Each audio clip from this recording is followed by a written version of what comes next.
ঘর থেকে বের হওয়ার সময় যে দোয়া পড়া সুন্নত। ঘর থেকে বের হওয়ার সময় দোয়া পড়া সুন্নত।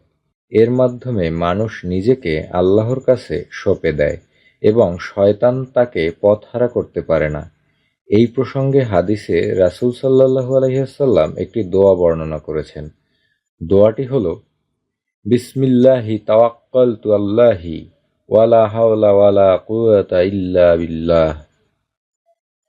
অর্থ, আল্লাহর উপর ভরসা করে তার নামে আমি শুরু করছি। তার সাহায্য ছাড়া ভালো কাজ করা ও অন্যায় কাজ থেকে বেঁচে থাকা সম্ভব নয়। হাদিস, আনাস রাদিয়াল্লাহু তাআলা আনহু থেকে বর্ণিত, রাসূলুল্লাহ সাল্লাল্লাহু আলাইহি ওয়াসাল্লাম বলেছেন, মানুষ যখন নিজ ঘর থেকে বের হওয়ার সময় বলে, তখন তাকে বলা হয়, তোমাকে সঠিক পথ পেয়েছ, তোমার জন্য যথেষ্ট হয়েছে এবং তুমি সুরক্ষা পেয়েছ। আর শয়তান তার কাছ থেকে সরে পড়ে।